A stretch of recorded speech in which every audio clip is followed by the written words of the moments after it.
I'm a firm believer. If somebody disrespects you, you give it right back. But, be good to people, respect people, and just be available to the people. And that will take you farther than any piece of fucking paper will ever take you. And I fight with people all the time. And I'm like, how much do you make? Yeah. Shut up. Yeah.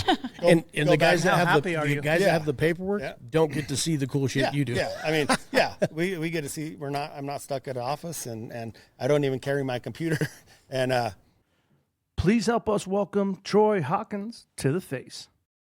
Warning, explicit content. This material may not be suitable for children. Listener discretion is advised.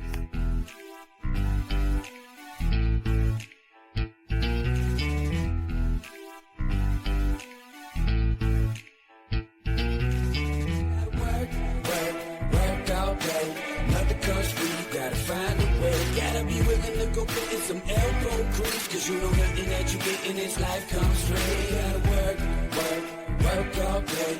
Gotta pay these bills, ain't no time to waste. Hello, miners. Hello, podcast listeners. Welcome into Mining Minds. Welcome into the 2025 American Exploration and Mining Association annual meeting.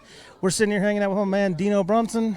Yo. And we get to hang out with Operations Manager Troy Hawkins from Walsh, right? Yep, Walsh Reclamation. Walsh Reclamation. Yep. Welcome in, man. Thanks for coming to sit down and hang out with us. I appreciate it. Thanks, guys. We are in your wheelhouse, right? Yeah, right. This is the show you want to be at every year. Yeah, this is the big one. This is our Super Bowl, really. That's cool. Canada, obviously is a little bigger, but this one is in my opinion, this is the one to go to, right? To get a presence. In your home state as well. Yeah. To where it's like, okay, here we go. Yeah, here. And it's kind of crazy. You walk around and you're like, I know that guy, and it's cool. It's like, this is it. This is start high five. If you're here, you're doing good, right? So that's the way I see it. I want to note before we start your wife, because she just left to go get us a libation, man. Right? So I want to thank her. She's going to hear it by the time. What's your wife's name? Her name is Trace. Okay. Yeah. So almost like Trace Atkins, bro. Oh, Trace Hawkins. Yeah, I'm telling you. There's a lot of similarities here. Exactly. We'll start us out, man. Walk us through, who was little Troy? Where did you grow up? Where were you born? Yeah, so I was born in Montrose, Colorado. All right. In 74. And back in the day, my dad was, he was a tramp miner. Really? He worked in Silverton, Colorado for Sunnyside Gold. Back then, in Colorado, in Silverton is where I kind of grew up at, which is, you hated it when you was a kid. There's 500 people, shithole little town. Yeah, you rode your bikes everywhere. It snowed 9 months out of the year. The other 3 months were bad sledding. It was just slushy sledding. Yeah, you just didn't. You don't appreciate it until you go back and you're like, God dang, man, I lived here, and what was I thinking? But so grew up as a mining kid. I have 3 brothers. 2 brothers and a stepbrother, sorry. Did you look at yourself as a mining kid, though, when you were growing up, or were you like, Dad does his thing and I've got my goals set on something? No, my dad was my hero, and he was as big as a mountain and mean as a bear, and you'd walk downtown and everybody just respected him, and everybody, hey, Bill, or they called him Wig, his nickname was Wig. But everybody loved my dad, he was just a mountain of a man back when I was a little kid, and I'm like, I'm gonna be that guy one day. I'm gonna walk in his footsteps. I didn't care about college. I didn't care about school. I didn't care about nothing but hanging out with my cousin, riding our bikes in Silverton and going fishing. And up in Silverton, the narrow gauge trains ran from Durango to Silverton, and us kids, we'd go to the old mines and pick little narrow gauge train tracks, spikes, and pretty rocks, and you'd set at the train station with a box and sell these rocks and trinkets and stuff. And we could make a ton of money. Me and my cousin would go down there, peddle rocks and, artifacts from the mines for a couple hours, make our money to go play the arcade and, get in trouble. And we'd do it again the next day. That was life, It was just like the best life in the world. I'd do it now if I could. 100%. Do you ever look back and go, I wish I had half this shit I sold? Oh, God, yeah. Yeah. Them little narrow gauge railroad spikes, they're worth a ton of money. They're just little guys, but you can't, back then, in the I think it was 82, and, it was just abundant. Everything was everywhere up there in the mountains. And time was simpler. It was like, to your point, go back to the simpler times, man, and just throwing rocks at the train track or whatever you're doing is. Well, dude, I think the mining towns, especially, right? The small towns, 500 people. I mean, we grew up in Beatty, and it went from 2,000 people to maybe almost 4,000. But it was the same. But we were in the desert, right? Yeah. I mean, it was hotter than balls 9 months out of the year. Yeah. Yeah. But I mean, looking for lizards, tortoises, riding your bikes. That's what it was about. I mean, it wasn't about phones and PlayStations, and I mean, that shit. We rode our bikes nonstop. The back in the day, light sun come up and the sun come down, and you were gone the whole time. No phones, no checking in. Your mom and dad were always pissed because you didn't call. I didn't have a phone, Mom. I was up in the mountains, and that was just me and my cousin to this day will still see stuff like about Silverton on Facebook, and we're like, let's go back, bro. Let's do it. Let's sell everything and go back. And our first job was a French bakery, as a little cafe up in Silverton. We were busboys making $2 an hour. Heck yeah. But we were rich, man. I mean, paychecks were like $75-$80. I remember you probably got some really good food. Oh my God. Yeah, I bought my first Diamondback BMX bike. I bought it all myself, because I saved all my tips, and it was just so easy, man. BMX. I was a badass, man. I was amazing. Riding wheelies down Main Street. Yeah, it was awesome, man. But back then, I mean, you'd go fishing for hours. I mean, now, I mean, I have 4 kids and 8 grandkids, and if I don't know where they're at, like every 20 minutes, like where you at, you check their location on. It's like live 360. Back in the day, you just did your thing. You just knew what you did as a kid, and you were like, ooh, those guys. But I will say this, dude. I got 2 kids myself, and I don't think our kids are into the same things as what we were. No. I would say growing up in a mining town, we were, what'd you call it earlier? Feral. Oh, yeah, we were fucking feral. Oh, yeah, for sure. Yeah, we were like rabid dogs, man. We did the shit we did, we still talk about to this day. Me and my cousin will get together, and all the kids will be around, and we'll tell stories, and my youngest son, he's like, what the hell, Dad? Are you serious? I'm like, dude, you have no idea. We're still like rated PG-13 right now. We did some dumb shit, You don't want to know. Yeah, and I don't want you to know. Yeah, exactly. But it was awesome, right? So I got a question for you guys. Do you think that our kids have evolved past our nonsense? No. Or do you think, are we better parents in that aspect, or are we worse off? Because I do want my kids to have some of those experiences. I think we're micromanaging our kids a little bit more, because at 12 years old, I mean, that was my first experience with a beer, walking into a high school party. Yeah. I don't know if you know who Lance Nichols is in Elko. Yeah, I do. He's a senior in high school. My brother, it takes me to this party. I'm in 6th grade, 12 years old. And Lance walks out with 2 Budweisers and says, you can't come in the house until you pound these. So I fucking pounded him. Twist my arm. And that is how I met Lance Nichols. And I remind him every time I see him. Yeah. But that's what it was. At 12 years old, I couldn't imagine my kids chugging a beer to get into a party at 12. And they just, my kids don't even care to drink. They're like, I'm just not interested, which I'm glad. That is awesome, because he's testing it.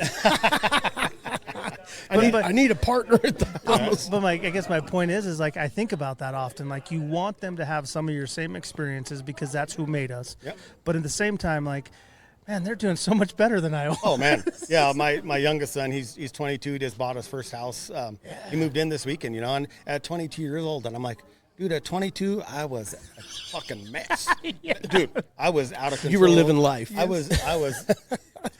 wasn't even thinking about a house. I was thinking about a new dirt bike, and I mean, so you did something right though. Oh yeah. So yeah, our 3 oldest kids, they kind of went crazy and wild, and the younger one, I'm like, dude, go do something, go party, go burn a house down, go get crazy. And he's like, no, I'm just gonna hang out with you guys. I'm like, what's wrong with you, dude? Maybe he just thinks you guys are really cool. But well, yeah, there's a lot of truth to that. I mean, but he always says, no, I seen what my brothers and sisters did. I don't want no part of that shit. Oh yeah. Well, Grover did the exact opposite, because he's the baby of the family too.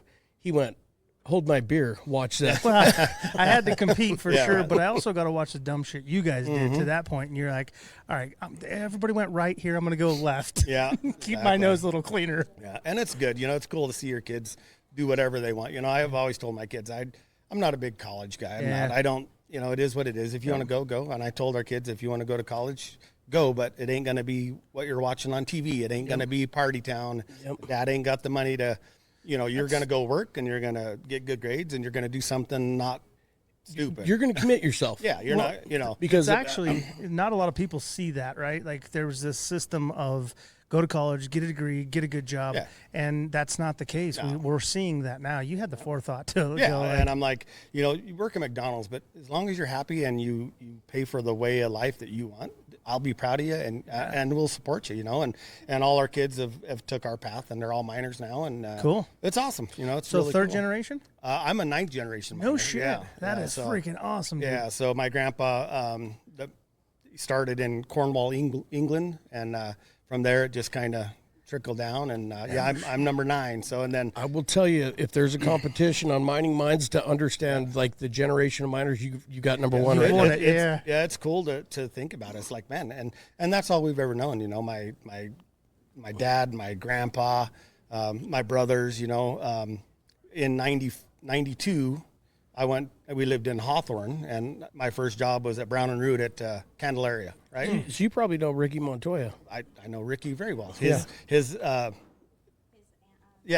is my sister-in-law. Okay.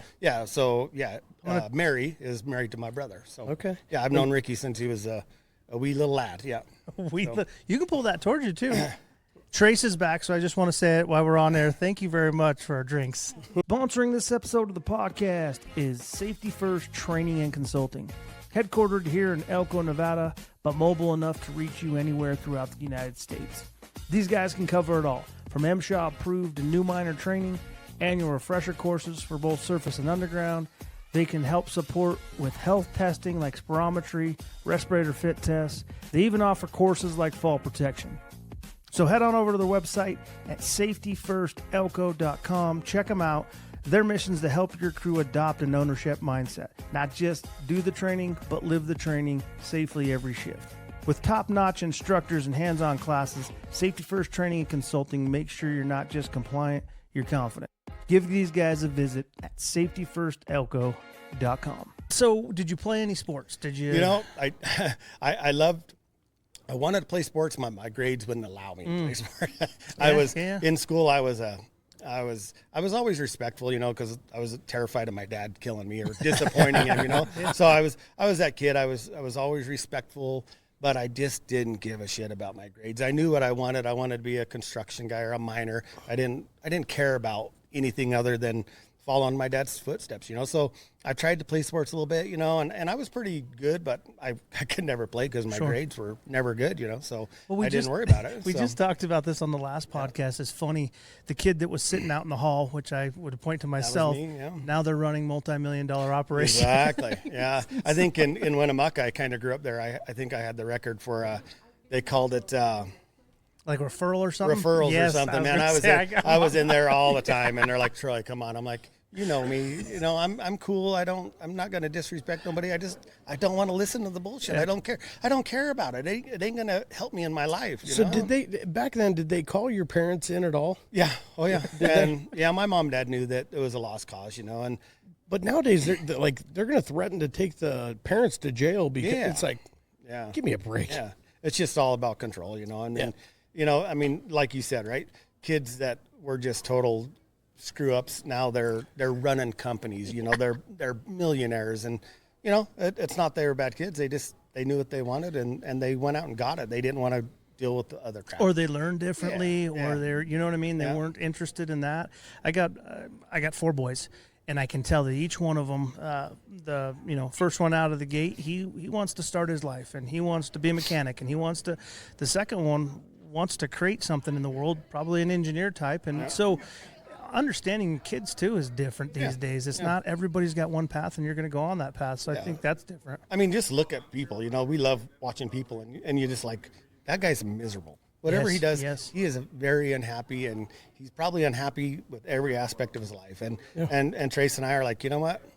Let's just be happy, man. And we're going to make mistakes. We're going to get in debt. We're going to make stupid decisions. But you know what?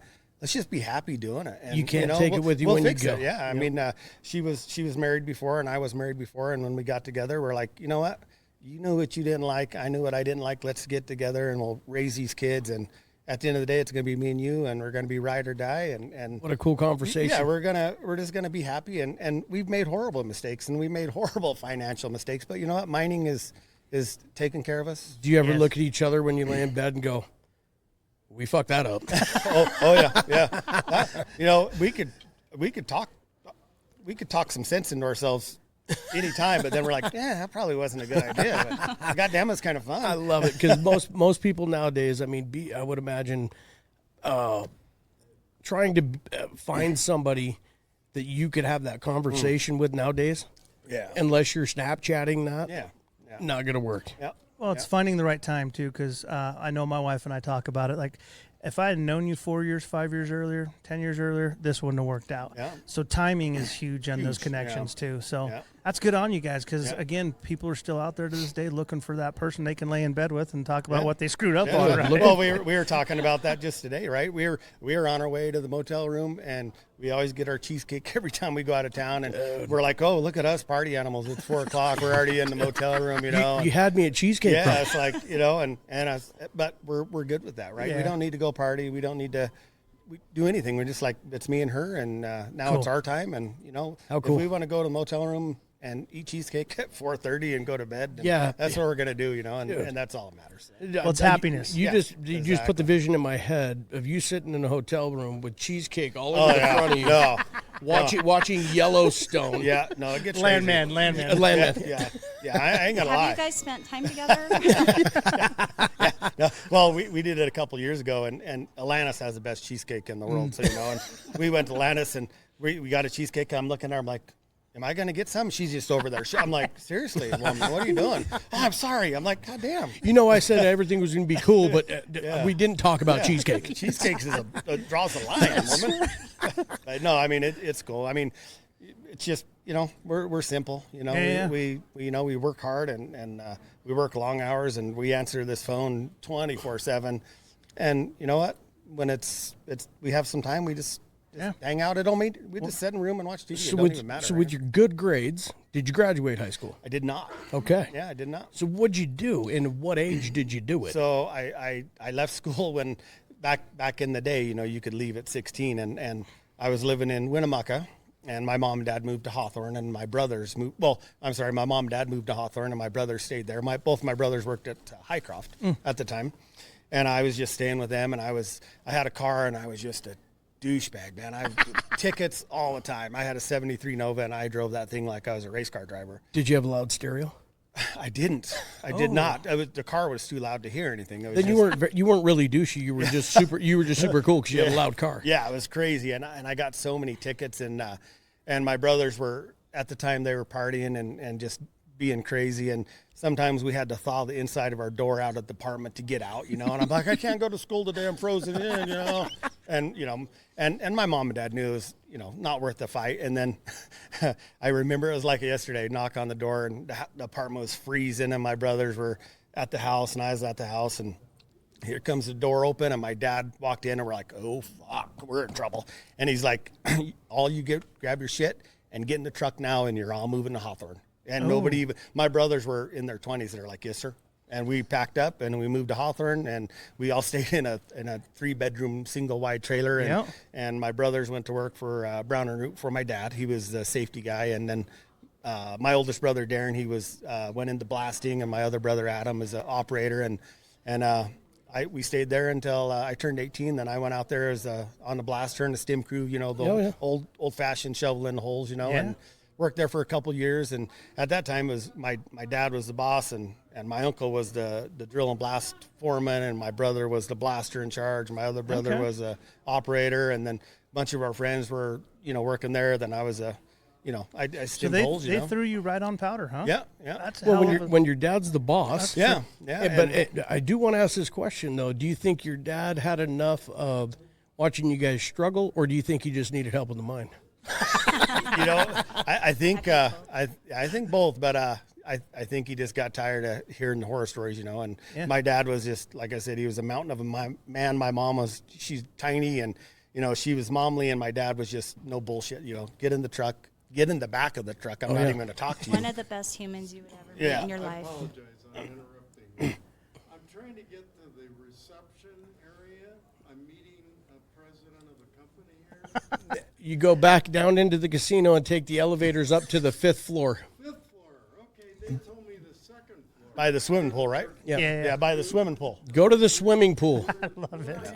Yeah. Love it. That was the best interruption of a podcast I've ever had. Yes. I'm meeting a president of a company. I'm wearing a beanie. It's not cold. I hope that's on video. He's prepared, bro. I love it. He's going to get the contract right there. So we went to Hawthorne, and at that time, Hawthorne was just booming, dude. Yeah. In the 90s, Hawthorne was amazing. It was the best town in the world, just parties nonstop. All the mines were going crazy in Hawthorne, and it was cool, but was on the powder crew for a little bit, and then when they would go to refill the powder truck, I would jump in a drill because I knew I wasn't going to want to be on the end of a shovel, my whole life. So I'd jump in a drill and learn how to drill, and it didn't take very long. I caught on real quick, and I was drilling holes, man. I'm Heck yeah. 18-year-old Pressure down, baby. smoking some holes, and everybody's kind of saw that and like, Troy, he caught on pretty quick. So I mean, it was pretty quick that I turned into a driller making, I think it was $15.25 an hour, man. I was just loaded. I was rich, and I was just me and the guys. We'd just actually, we'd race as we were drilling. Just DM45s. Not a bunch of bullshit emissions and all the safety stuff that's now. But I mean, just bare bones drill. You were a complete mess. Oil dripping off you. The spool valves down there. You were just a pigsty all day long, right? But you didn't down it, because if you downed it, you went back on the shovel. But I think for the audience listening, understanding a drill, I mean, there's a lot of stuff that goes into it, man. I mean, we're not giving drilling enough credit. I mean, for you, you took to it like nobody's business. But to smell, feel, hear, I mean, all of your senses are. They've got. If you're drilling, if you're a sewing machine out there pounding holes. It doesn't happen like that. You're in different ground. You hit voids. There's potential of getting stuck. You get stuck, you're losing steel, which is a lot of money. You could burn through bits. You know what I mean? So there's a lot to learn, and I definitely don't want to take away from your story, because that's to me that's important, because there's a lot of money in that drill. Yeah, for sure. And in Candelaria, it was number 2 in the state for old workings, right? So we were drilling right down on the old underground, and I mean, it was nothing to poke a hole and shine your mirror down in there, and it's like, oh shit, there's nothing under us. And we lost a couple drills, we lost some loaders. It was back then it wasn't near as safe and all the technology like today. Sure. It was just you had a little mirror, your little blaster mirror looking, and and it was awesome, right? I mean, but it's all about sound and vibration, and just watching your gauges. And the guy that taught me how to drill, he looked like Popeye, right? He was about 70 years old. He had the Irish accent, everything. He was the coolest guy in the world. No dust mask, no nothing. He brand new drill, doors open, just sitting there with the dust going on him, and he was the coolest guy in the world. But that guy could drill a hole in anything in the world, and he would just set same, kind of like. Nowadays, the old timers don't want to teach anybody because the kids already know everything. And he flat told me, if you know everything, then don't bother coming in here. If you want to learn, then I'll teach you. Don't waste my time. I just sat down and watched. But you had a dad. That you grew up with respect. Yep. 100%. And at the end of the day, you had a guy here that was willing to teach him. You knew that you respected him like you would your old man. And you just zipped it up. But that's probably why you excelled. 100%. Yeah. Sponsoring this episode of the podcast, JSR Fleet Performance, supporting the people who keep mining moving. If you're a part of a training group or managing equipment operator development, you know it's not just about running gear, it's about running it right. JSR Fleet Performance works alongside training teams to extend the life of your fleet, reduce costly breakdowns, and make sure your operators understand how to get the most out of every machine. With customized training support, maintenance insights, and real-world in-field education, JSR helps surface operations boost reliability, safety, and productivity from the pit to the shop. So whether you're building the next generation of mining professionals, looking to audit what you currently have going on, or looking to help develop your workforce? Brass in at Mining Mines LLC and bring JSR Fleet Performance into your corner. I mean, I got to ask, when you were working with your dad, was it a because most people here, I work with my dad, and it's, I get the easy route out. I don't imagine that was the case. No, it was kind of weird, and everybody. He knew he could work you. Oh, yeah. And it don't matter what time of day, he was always up on the pit edge at like 2 a.m. in his white Bronco. Dude, the shark is in the water. Just watching, Broncos, but everybody respected him the whole mine respected him, and everybody knew, and he didn't have to scream or yell. He just, that look he gave you, oh, fuck. He's pissed at me. And the reason I asked that is because our dad's safety guy, too, white Bronco. He sounds 100% like that. He got me the job. That made it worse for me. Oh, yeah. I would have appreciated somebody else getting me a job. Yes, I didn't want that. Yeah. And my first experience, our dad was a safety guy at the Bullfrog mine in Beatty. Okay. And he straight up told me because then when you got out of high school, you go work at the mine in the summers and on your winter breaks. And he said, you got one fucking shot. You are not going to fucking ruin my reputation. 15 minutes early is on time. You're there a half an hour early.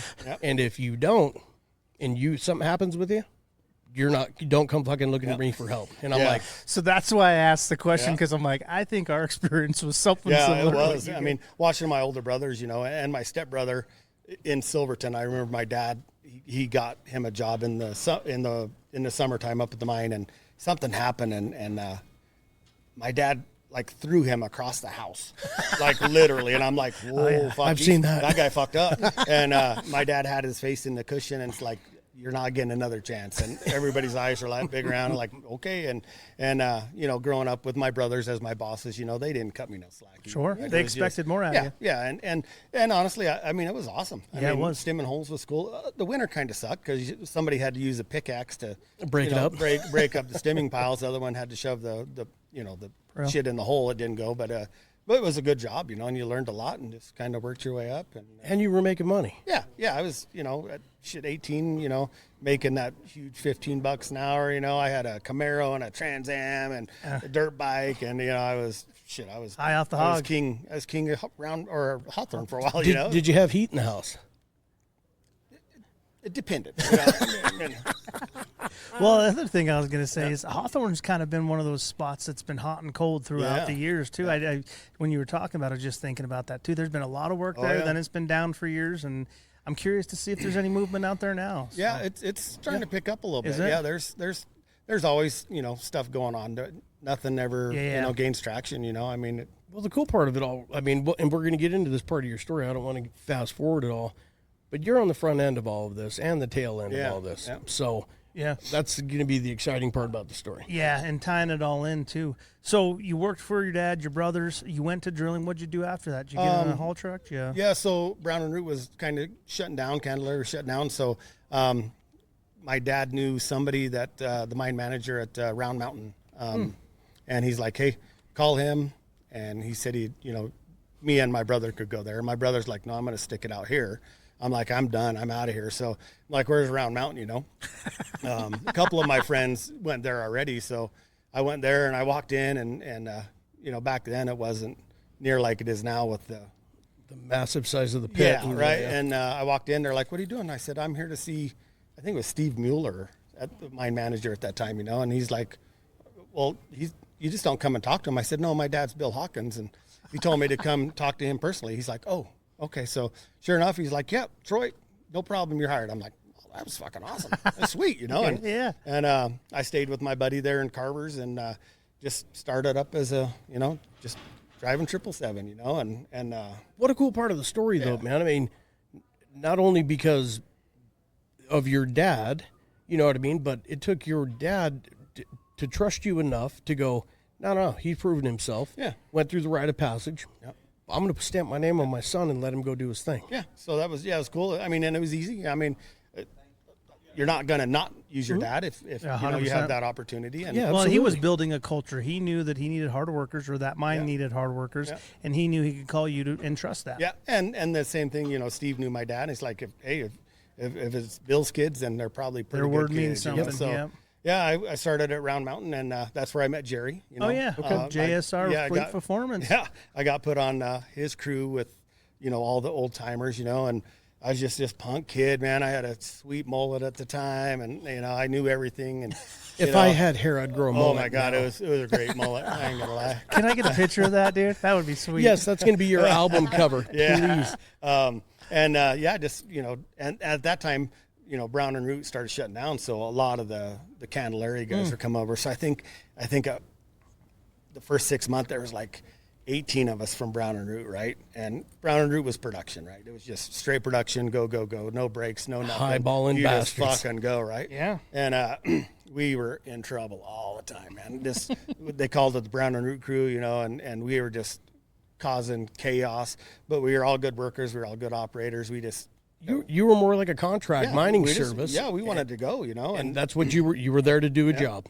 It was cool though, because they would, the shovel operators at that time, Jerry and a couple of the old timers, they were like, hey, put them 8 guys on my shovel. They know how to wanted drive. those loads. We're gonna drive, right? Yeah. And he knows we're gonna drive, and we made a game of it, man. We had so much fun, and did you ever do a drive-by? Oh yeah. Yeah. I think Round Mountain wrote half their policies over me. Okay, we better put this on paper, because we never thought that would happen, but here we are. That's why they sent Walsh's kid to rewrite all the SOPs. Yeah, right. Yeah. And I was on borderline. Her brother was my shifter, and he hated my guts, man. Like hated Past me. tense. Like, oh yeah, he wanted to kill me. But you don't know her at this point I did in the not story. know her, and, Okay. and he was just, me and him just didn't get along. He was just, just stiff as a board, blah, blah, blah. And I'm like, I'm just crazy kid, that just wants to light the world on questioning fire. authority, Yeah. like, bro, you don't even know what you're doing. All the time, right? Mine and no, I'm kidding. he would call me in and like, Troy, you gotta quit. You gotta quit being the ringleader. You gotta quit it, because when you do it, everybody does it. I'm like, our tons are good.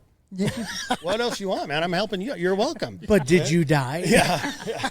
And that went on for quite a while, and then I just started kind of moving up, and then I still remember this to this day. One of the superintendents at that time, I had my sweet mullet, like I told you.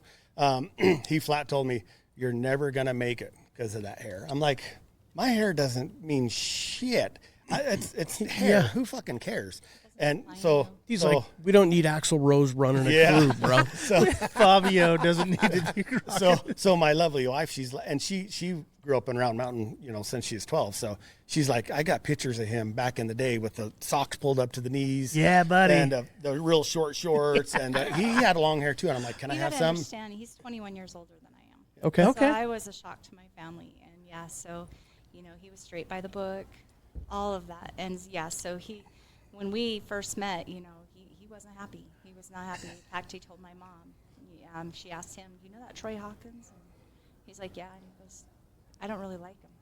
And she goes, "Well, you better get to, because I think he's going to start dating your sister." Oh. And so he was pretty upset. So yeah, I had some pictures to show Troy, because I'm like, he was no innocent. That's right. Don't worry. Yeah. Listen, I do like the long socks. That was my move too. Oh man, and The short shorts, though. They were short, and they were yellow too. 70s and 80s. Yep. Yeah, and That wasn't you, though. no, God, Okay. no, not me. But I was hoping that was you, so I could use that as an album cover. But so the superintendent at that time, he's the one that told me, you're never going to make it anywhere. Your long hair is going to keep you from ever being successful. I'm like, my hair doesn't make nothing. It's hair. Who cares, right? So I got some pictures from Trace, and I put them everywhere. Oh, and of him, he was just stoking the fire. And he was so pissed at me. He's like, "Where'd you get these pictures?" I'm like, "I don't know what you're talking about." And how do you know it was me? Yeah, you're just accusing me. What's up? Dude, And I got him at the family reunion last week, bro.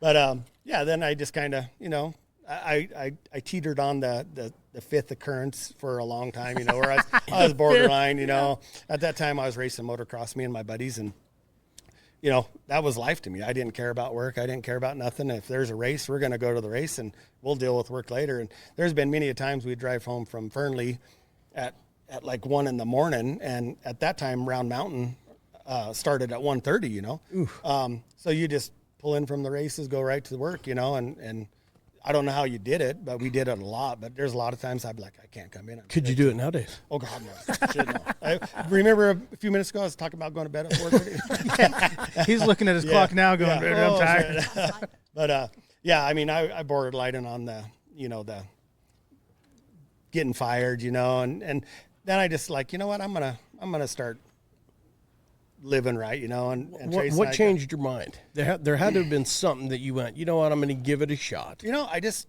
I didn't like the authority part, and I'm like, I could make a difference, right? I could run this crew and do better and still get the respect from the guys like my dad did, I could do it different than what they're doing now, and became a lead man, and I did everything wrong, I went about it the wrong way, and you got used, and people are your best friends when they get you trained in equipment, and it took me a while to learn that, and it still takes me a while to learn that, but I'm like, I can make a difference in people's lives by just being who I am and helping them work their way up, in the career, and I did that for a long time, and then I just kind of slowly moved up, ran dispatch, and then moved up into the straight day operator, running. I never was a shovel operator, but everything else I was pretty good at, and I was the day shift trainer for a while, special projects, and I worked a ton of overtime. She was HR at the time at Round Mountain, so I would work all my days. So she's seen all your paperwork. Oh, yeah. You're only as good as your HR file, bud. Right? That's right. What do you mean fifth occurrence? This is like his 9th life. He's like, no, I only got 4. There was a fire. And I think, too, that challenged him, when he was told, your hair is never going to make you, you're not going to go far. And it was like a fire was lit. Like, sure. I'm going to show you. And I can honestly say, I look up to him because his leadership and the way he handles it, you can manage people all day long. It's leading the people and showing them that you're not just talk. Yeah. He always says, I put my pants on just like anybody else, one leg in the other, and he will train anybody in the world to take his job.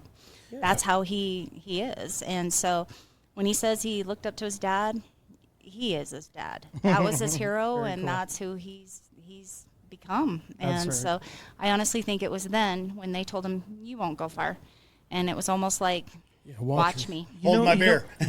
Sponsoring this episode of the podcast, our good friend Jimmy Ewing and Motor Mission Machine and Radiator. When your machine overheats, there's no downtime to waste, especially in mining. That's why Mining Minds recommends Motor Mission Machine and Radiator, your go-to experts in industrial and heavy equipment radiator repair, engine and cylinder head rebuilding, and precision machine shop work.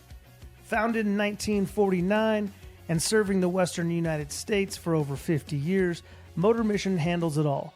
Radiators and coolers from passenger vehicles to massive mining shovels, and full machine shop services like honing, line boring, and crankshaft balancing.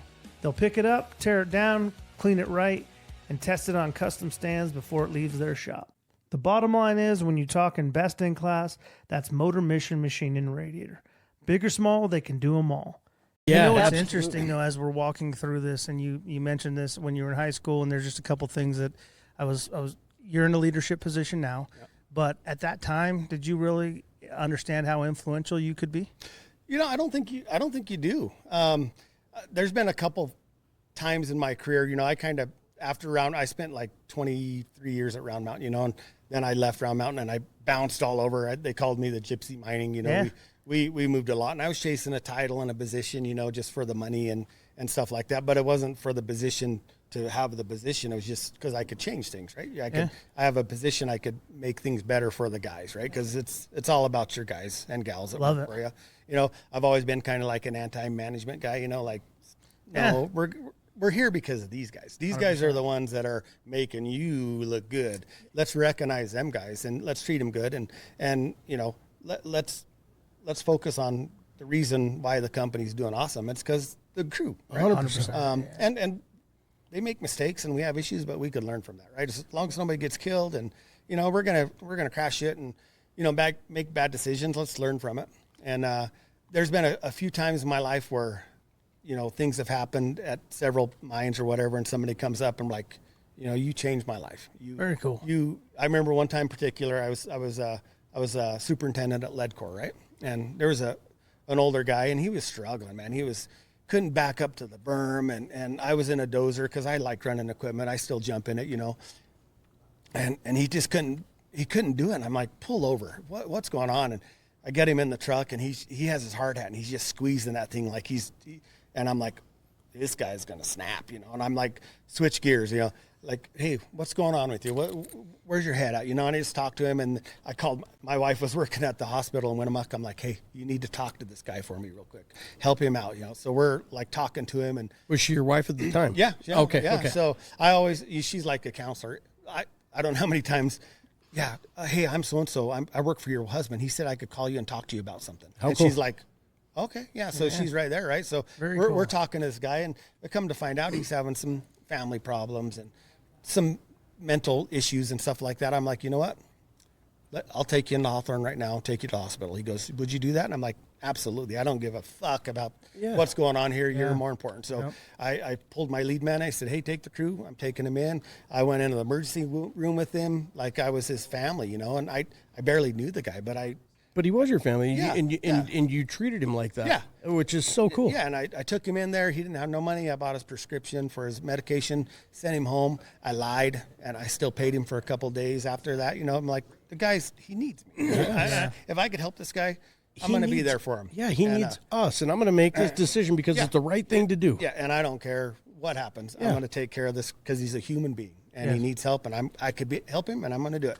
And it went good. He got on his medication. He's doing really good. And then when I left that mine, it kind of makes me tear up a little bit. But when I said goodbye, he stood up in front of the whole crew just bawling and said, Troy, you're the only one that ever cared about me. And I'm like, fuck, what a difference I made to that guy, right? Like, fuck, do I leave now? Yeah, Jesus. Yeah, I'm like, you're coming with me. Yeah, 100%. And he lived in Gabs, you know, I changed his life, you know, and that's happened quite a few times. I would bring strays home.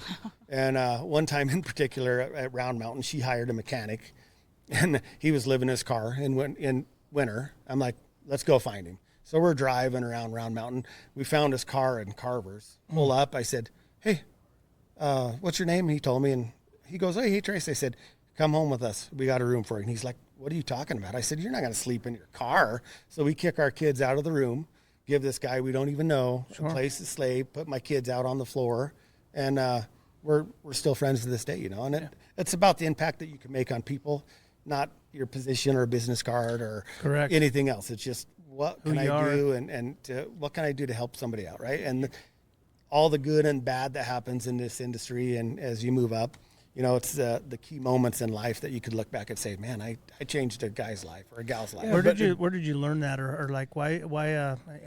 Yeah. Like what drove you? Like, you know, what drives you to do those kinds of things? Because we need more of that. Yeah, 100%. You know, my mom and dad were foster parents when growing up in Colorado, and at one time we had like 11 foster kids with us, and we got the bad kids, you know, we got the ones that nobody else wanted. That's where you learned how to scrap, though, right?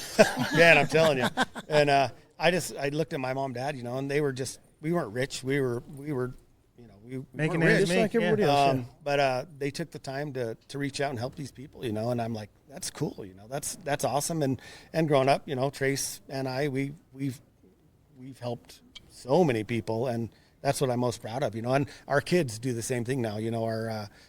We have a daughter that passed away a couple of years ago, and she's the most giving one out of everybody. She had $2 in her pocket, she'd give it to somebody, you know. And her son's the same way to this day. Yeah, he's it's 11 cool. years old yesterday, and he modeled after his mom as well. Heck yeah. And he sees somebody, you know, it doesn't matter if he has $1 or 50 cents or whatever, he hands it to him. Oh, cool. Yeah, it's cool. And I mean, at the end of the day, that's what really is important, you know, is being able to help people, being in a position where you can help people. And I've given people away too many chances. Even today I do. But I know they're going to. Your give a shit's not broken, man. Yeah, and it's hard some days. But at the end of the day, you know, if we can make somebody's life better by just being a good person, then we win, right? I'm going to throw this out real quick, Dean, because Dino came up with the ideas. We talk about all these elements that we're mining, but really the most important is the human element.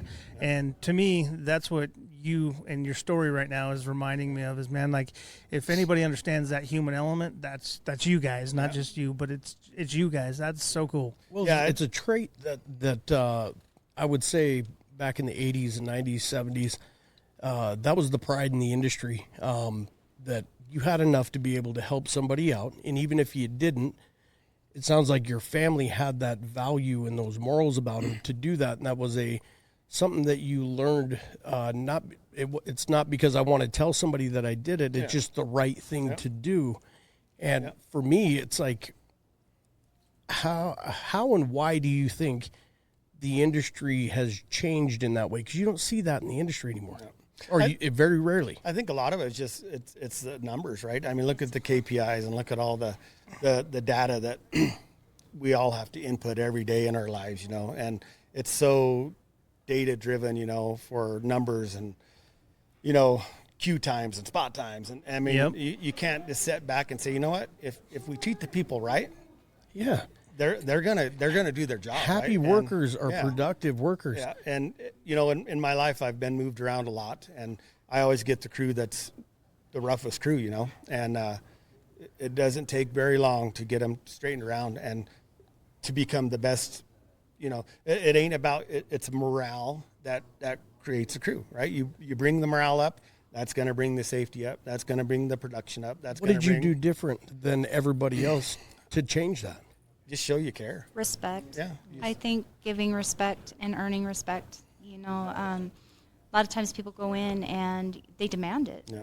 Absolutely demand it, but they don't give it back. And that is something he does. He gives that respect back. That, like you said, the human factor, that's the perfect wording for it. And everything. Mining, as you all know, of course, I wasn't in it until I was 12 years old. My dad did it and everything.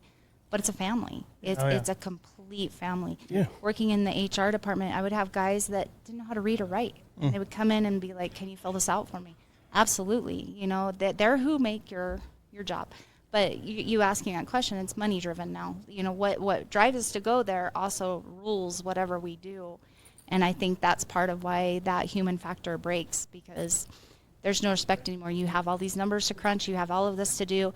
You kind of forget about who's actually doing it for you, who's making that happen. I would agree, but I do think the mind frames from the CEOs nowadays are way different than what they used to be in the 90s, at least from my experiences.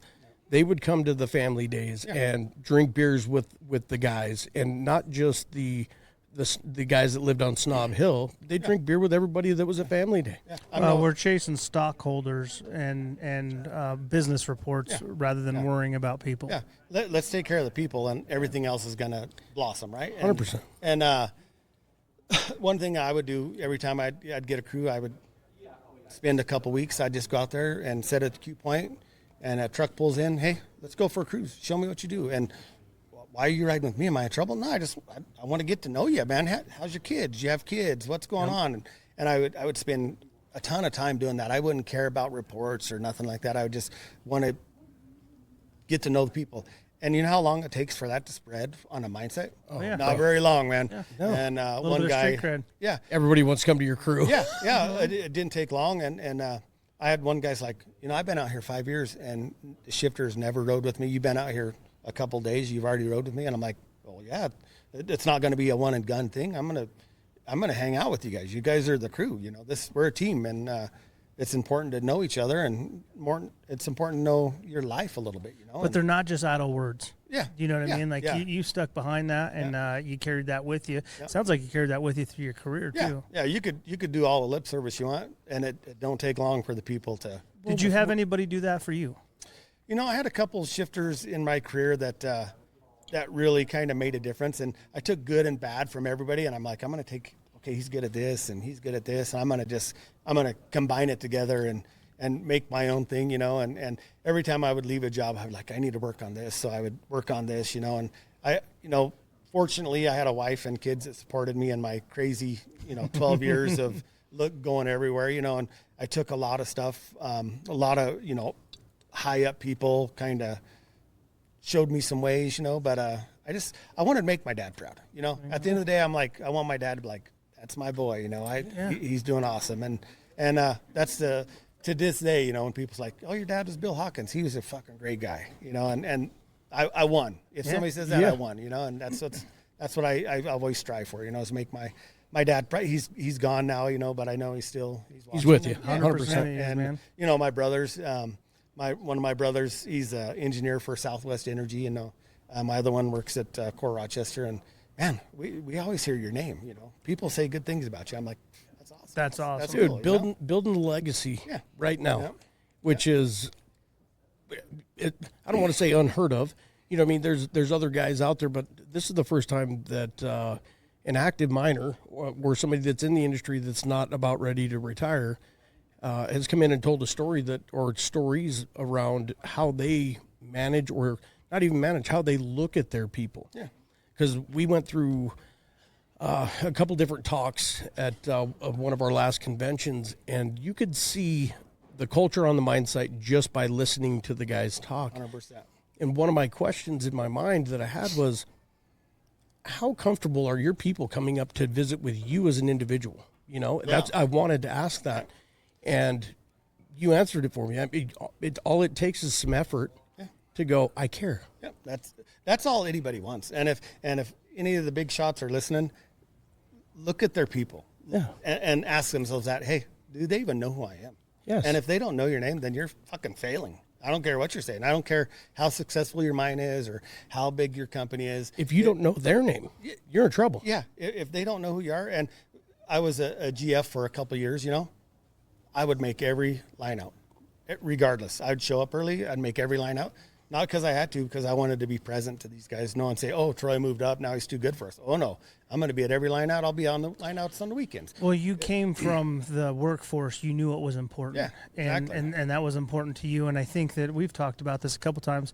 The most impactful managers, supervisors, GMs, whatever you want to call them, that have been in our lives have been to the people that have gotten to the face. Yeah. The people that are out there that they're not out there for a KPI because they've been told to go out and visit people. They're out there because they truly care, want to meet. Yeah. So, and that's all that matters, man. When you didn't hit production numbers or whatever, you knew what was going on. Yeah. And it was like, this isn't hard to explain, guys. This isn't because of our people. Yeah. It's because of the plan or something else. And I don't have to throw it into a computer. Yeah. Like, I can tell you what's going on. Yeah, I don't need to put it on 8 screens in the line-out room to show that we sucked. Hey, it snowed 4 foot. That's why it sucked, right? Well, your people know when they didn't do what they were what they set out to do. Yeah. And that's the thing that especially in the mining application itself of the industry, the people want to do that. They know their goals. Yep. And that's why you have so many competitions between crews, whether it's tons or safety or whatever it might be. It's like, if you let your miners mine, you control the highballers, and let them be creative, let them tell you about themselves and about the work that they do, it's going to be better. Oh, yeah. Yeah, there's, a crew of 60 people, there's 60 ideas out there, right? And they might be good and they might be bad, but the ones that are bad, you don't, fuck, that's the dumbest thing I ever heard. Why would you bring that up? Like, hey, I appreciate that, let's try it. If there's an opportunity, let's try it, because you could ruin somebody by just a couple words, by making them feel stupid for something that you're asking the guys to do. Hey, speak up and say something if there's a problem. If they speak up, that's fucking stupid. Well, that's a great point. I got a real good buddy that has a good example of that, and he's with one of the bigger mines, I'll say, in Nevada. And they were asked to come in and share their thoughts and ideas on how to improve. He was like, I'll raise my hand. I'm going to be bold and have this conversation. He got shot down, and nobody else in the room said anything. Yeah. So just by listening to quote-unquote dumb ideas, or the ideas that maybe won't work, but not beating somebody up because that is a huge thing too, man. Let people talk a little bit. And I think it's important, too, to tell them why. Why won't it work? This is, this has been tried or whatever. Then maybe they can go another route or another way of looking at it. And at least they know you listened. And that's the point, and you went back to, the guys they know when something's messed up or something like that. I don't know how many times he's gotten a phone call from one of his guys, literally in tears. I screwed up today. And they were more upset about not what was going to happen, maybe in the HR level or the higher level. They were upset because they thought they were going to disappoint him. Yeah. And so when he says he respected his dad and he wanted to make his dad proud, in turn, they do the same thing to him. 100%. They're like, I messed up, Troy. I'm really sorry. They don't want to let their friend down. Yeah. Exactly. And then you learn from it, right? Hey, that sucks, man. God damn it.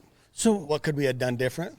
Let's not do it again, and let's just forget about it and go back to work. And if it happens again, then obviously we got to worry about Yeah, it. then I've got to do but my shit job. happens, right? I mean, things happen. We're not mining cotton. Yeah, you know, we're not in a exactly. cotton mine. You know, shit. Yep. You know, we work with We're not rocks and coloring metal. books here, So bud. I do got to ask, and for myself and maybe the other listeners out there, how do you manage those tough conversations when this is a guy that you brought in and took care of, but shit ain't just working out? How do you manage yourself looking at like somebody else that was you? Say you're looking at yourself in the past.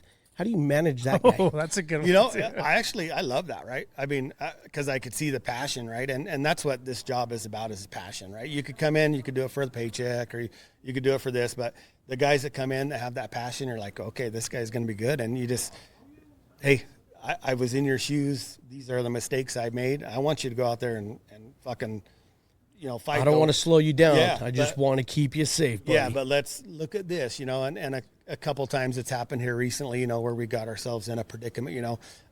One of our younger, I love training new kids that don't know nothing. I love bringing them from the bottom. And hey, my famous words in my interview, hard work and attitude.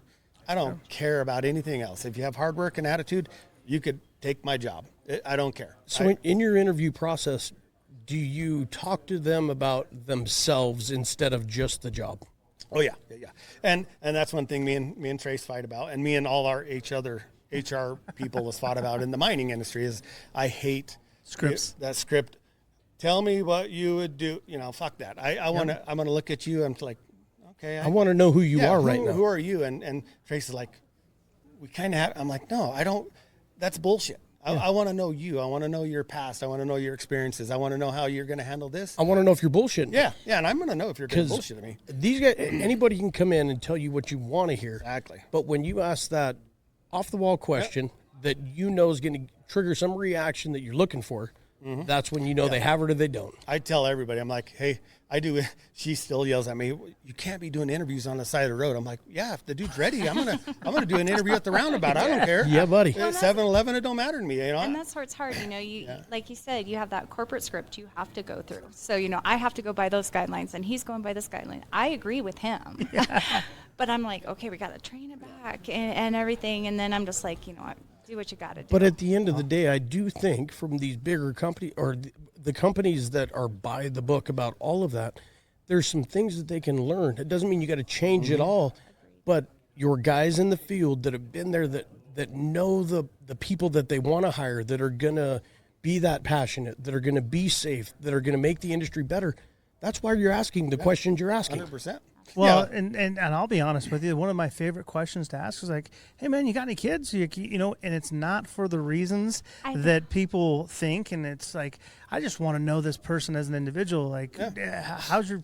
We took the human out of the 100%. We did. did. Yeah, That needs to go back into it, and I bet you, if we put that back in, things would get better for everybody, right? Because it's not about the people no more. It's about fucking tons and about this. But you know what's crazy? If somebody took that risk and they focused on the people and it wasn't successful, then they're going to have to explain that to the shareholders. 100%. And it's like, we're going to snuff out our own industry because we aren't into the human element like we should be. Yep.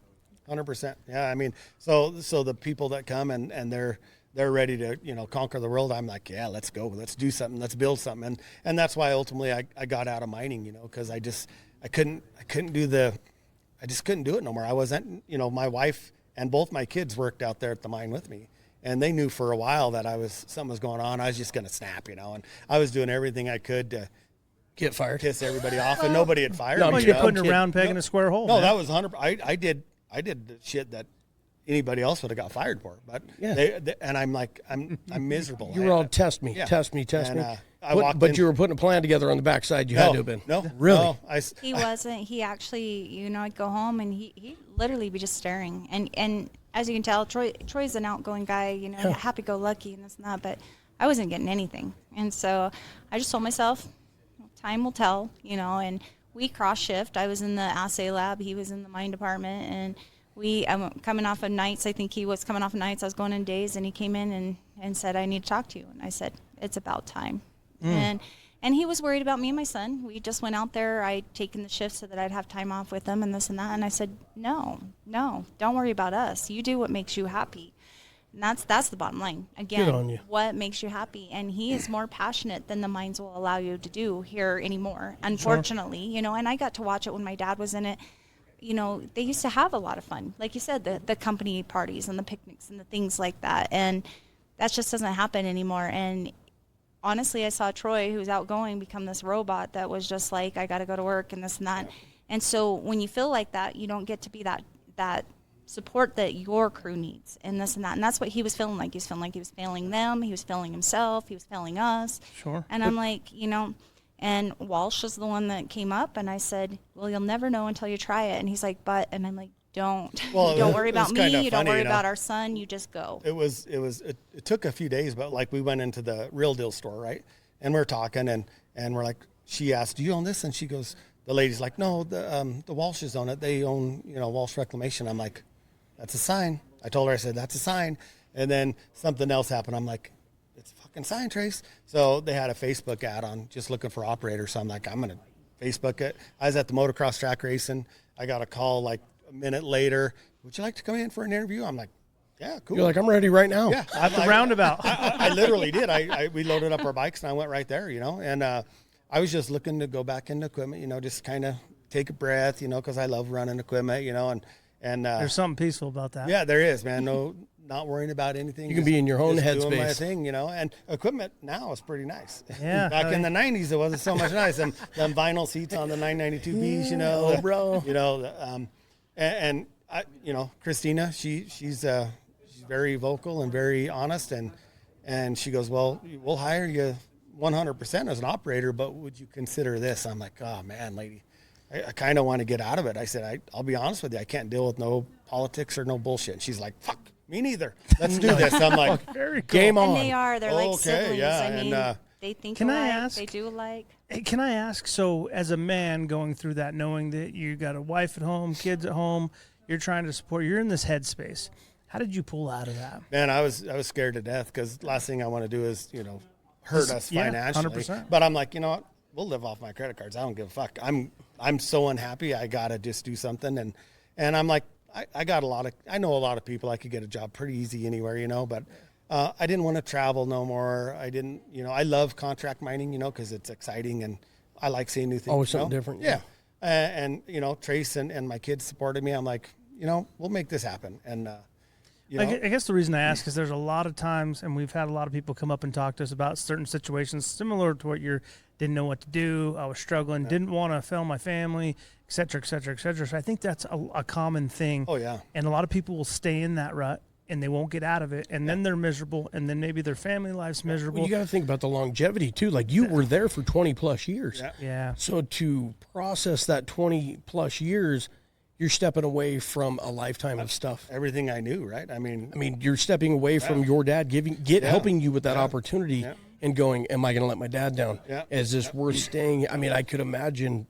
yeah, it was scary. I was kind of all the kids were grown, right? So I didn't have to worry about having kids at home, you know. So it was just me and her, you know. And like I said, we're strong. So I was And like, I think know you what? have to have, on both sides, right? You have to have that support. You have to have a good core value. And I've always been a strong believer, if you're not happy in what you're doing, you're not going to be happy. You live at work, you go home, and you visit. That's just the bottom line in today's world and everything. And I've always told them, you know, money's not going to make that difference. You know, your happiness is. And we'll find a way.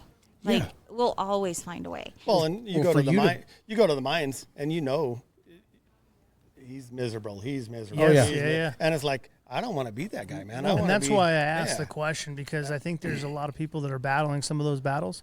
And at the end of the day, it's about being happy. And there is light on the other side Yeah, of that. and I will say from a significant other perspective, though, having that support system is huge. phenomenal. I mean, because there is a lot of doubt, a lot of worry. I mean, even if you are the strongest dude out there, you're always 5 steps ahead in your mind because you've got other people relying on you. You've set an expectation that I'm the husband, I'm the dad. And so your mind will play, this is the worst place to be in some of those situations. And I do think you guys put a lot of pressure on yourself for that. I do. I think that's any male figure in their home and things like that. And for me, I've always, you know, had that mindset. I'm not your mom. Sure. You know, you have But to you be give him happy. that comfort level too. And he needs that. You know, anybody needs that, and it goes both ways. But I've seen what he done. Every move we've made, like I think he told you, we've moved 14 times in 15 years. Heck yeah. And everything, but every time it was something to better. And like I said, he went out, and that's what I've always admired about him. It was about making something better, not so much always. It wasn't about him. It was about how can I make it different? How can I make a difference? Things like that. So I just think that everybody needs that support system, whether it's your husband or your wife, whatever the case may be. And you just have to be happy in what you do, because I don't care about how much money you have if you're not happy with money. You know, you're just not happy. I will say, but having the backup though has had to let you go. Oh yeah. Okay, here I am. Yeah, Right. that's where I want to compliment you, because that doesn't happen all the time, and it doesn't happen everywhere. And so, again, you guys are a good team. Remind me of my wife and myself a lot of ways, man. That is huge to have, because you're already going to put so much pressure on yourself, but to know somebody's got your back on the backside, like, congratulations to you guys, man. And Did you Trish, ever have that thought in your mind at any time on one of the moves that you went, ooh, this is going to be a little fucking hairy, but I believe in this man? I would, you know, each move was a little hard, you know, and I had my certain goals as well and things like that. But at the end of the day, if you love someone, you want to see them happy. And that was for me, you know, and we kind of are very similar in that way. You know, he's very helping in that way. And for me, it's my family, right? I want my husband to be happy. I want my kids to be happy. I want them to have what they have in life. And if I thought it was frivolous or he wasn't going to go anywhere, then yeah, maybe I would have argued a little bit. But for me, I always knew he had something in mind. I knew he had a goal, and I knew that it was always going to better us or someone else in the process. And that's what that's why I admire him. I was proud of him. We had a joke, you know. I wouldn't hang pictures in our house. Every time I hung a picture, I swear to God, he would come home and be like, "We're moving," and I'm like, "Okay." That's true story. But you had that confidence. Story, yeah. You had that confidence in him. I did. And that's like, I guess from your perspective, man, that is such an awesome thing to have on the back end. So yeah, not one time did she be like, "Are you fucking kidding me? Are you serious?" So where did you guys meet? Number one, and let's start there. So it was in Round Mountain. She worked at the general store. Owned by mine. Actually, a pretty cool store. Yeah, it is. And you know, we seen each. I was so shy, and I just got out of my first marriage. You were know. shy? Oh, I was, dude. I was crazy. We'd always go riding across the road, our dirt bikes, and we'd always come in with our gear on, you know. And my buddies would talk to her all the time, and I'd just walk right by her. Well, one know? of his roommates I was really good friends with. We had actually been neighbors and stuff like that, and it was kind of funny because everybody thought, "Oh, those two will." And I knew he had a girlfriend. No one else knew because it was a situation and everything. So he would come in and out all the time, but everybody would stop, and he would just keep walking. So I thought, this guy don't like me. Like, I mean, for the listeners out there, Round Mountain is not a big town. No, it's not. No, you know everything and everybody, and that's kind of what happens. You're like, what's wrong with this dude? Yeah, I'm like, okay, he has no interest. Well, I just got out of my first divorce, and it was horrible. You know, I'm like, I hate women. I want to hang out with my dirt bike. That's the only thing that matters. I just want to hang out with dudes right now. And it's kind of cool because it was Christmas. My mom and dad came down for Christmas, and we went to the store, and I said, "There's a girl in here that I really like, you know. But have you talked to her?" "Oh, I haven't talked to her." "What are you talking about?" And she had reindeer horns on. We just talked about that the other day because we saw the reindeer horns. She goes, "Remember them?" I'm like, "I do remember them." And I pointed them out, you know. And then a couple days later, a guy off my crew, we passed going in the store, and back when actually people wrote checks, you know. I had a check stub in my car, said, "Hey, that girl Tracy in the store has hots for you." I'm like, "Oh fuck yeah, yeah, let's do this," you know. You're going to cash that check. Yeah, right. And it was the most uncomfortable, awkward conversation. Let's walk through this. I caught her at it wasn't the land. It was the GR Petro. GR Petro like at the time, that little gas station. Yeah. And I pulled up next to her, and I said, "Come here," and she come over there, and it was just so stupid and awkward. What were you thinking Mind when he doesn't talk to you, and now he's waving all you of over? a sudden he's asking me. Yeah, he comes. He waves me over, and mind you, I was worse shy. Like She was I way was shy, scared of my own shadow, shy, and again, I too had just come out of a divorce, and Who's this player trying to hook up with me? I know your situation, bro. The best part is he's like, I just found this note in my truck, and it says that you like me, and all I could think is this a pickup line? Yeah, right. What the heck? And I'm like, You're like waiting for the punchline. okay. And he's like, could I have your number? And I'm like, well, and I could just see him sink. Oh, I was And like, I'm okay. oh my God. You're like, somebody fucking played a joke on me badly. My oldest boy, he was 10 at the time, and I'm like, well, I just got out of a relationship. I'm not really looking for anything. I said, if you want to talk as friends, I'm great, but if you call this number and a little boy answers, just hang up. Yeah. Just hang up. And that's back when, there's actually It's just phones actual on the phones, road. yeah. And so he's like, no, I'll let you call me. And then we just stood there. And then I'm like, well, You're like, do we you kiss want or what? that number? Yeah, exactly. He's trying to close it. I'm still thinking, what's going on? And I said, it felt like an eternity. Well, do you want my number? Oh, yeah. And I still remember it to this day. Yeah. And So- he actually, I wasn't going to call. I was too shy. There was no way I was going to call. And because he told me, I'll let you call. That way you don't have to worry. But he called, and we talked for 2 months straight. hours. Heck yeah. We didn't go anywhere. We didn't go out You with guys each live other. 4 houses nothing. down from each other. And Pretty just much, talked. yeah. That is cool. And And we just talked. literally talked forever. And I mean, we've been together 25 years. So. Congratulations. Society is missing that too. Yeah. Yes, they are. It was cool. We used to write little notes together, each other. And And we still think that guy, because I went back to the store, his wife worked with me, and I was telling the story, and she went, oh, no. Yeah. She knew exactly who it was. And I'm like, some guy wrote him this note. Did and you I'm ever like, say thank you? oh, yeah. We do. Yeah, we Yes. worked on the same crew for years and years every and years. year of our anniversary, Yeah. would be like, thank you. Yeah, That is it so was cool. cool. Yeah, I mean, and then we started. We kind of moved in together. She had 3 kids previous, so it was a pre-made family, and that comes with its challenges. But we made it work. And Can I ask one of my favorite questions? How did you propose? Yes. Oh, it was good. it's my Well, favorite. so hold on. It was good. We were renting Jerry Reinerson's house. Okay. So I You were? proposed in his house. Oh, no kidding. Yeah. So So, yeah, he had the kids make a sign, and it was supposed to say, will you marry me? And it will says, you marry Troy, please? Yeah.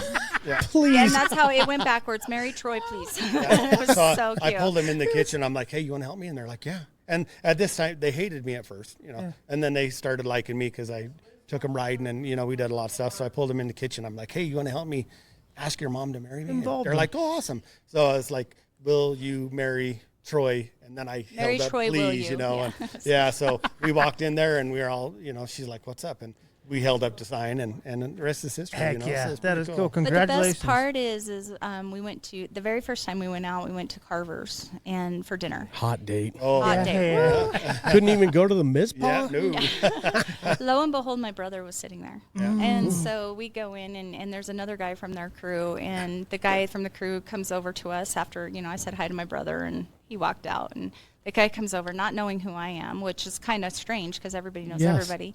And he goes up to Troy and goes, yeah, I just saw your asshole boss was over there, blah, blah, blah. And poor Troy's over there like, oh, God.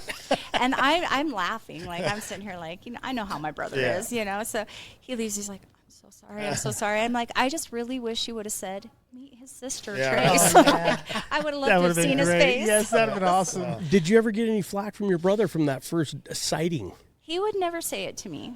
He would never say it to me. He did say it to my mom. He wasn't happy. He was like, are you kidding me? And she's like, well, because my mom actually knew him before I did. Is this when you had a sweet mullet? Oh, yeah. He Okay. did. He did. He That had was- it longer was the hair hair. than I did. Yeah. Yeah. Awesome. So And- does your brother like you now? Does it? He does. Yes. Okay. He does. Yeah. I wouldn't love this guy.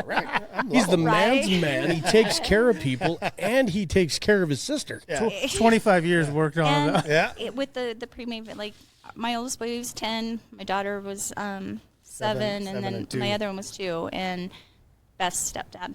Cool. And to them, they call him daddy. They call That's their cool. dad, and he's daddy, and they adore him. That's what they life's look supposed for to more be about, respect for man. him. That is Yeah, cool. so That is what he's life is supposed to be And about. then, at first it was, the friction between me and her ex, and, they're best friends now. we go hunting together now. Yeah, You know, that's cool. I mean, I give him a horned hoodie, I mean, whatever. But I mean, you know, my biological son, and then you know her oldest son, my stepson, and his dad will go hunting together, and you know, it ain't about how her cool and for him. the kids though. And that's what it was about. It's like it ain't, you know, divorce sucks. It's horrible, and you see it. You made a bad decision. It's okay. You see people fighting over it, and just the bullshit that goes on with it. And I'm like, you know what? It ain't about you and Trace. It's about you and Trace and me and the kids. Let's make it good for the kids and not make it awkward. And we hang out and go hunting, and that's what it's about, right? That is so cool. So, you know, and at the end of the day, that's what's important, right? And we did a pretty good job with kids, and they're going to do what they want to do and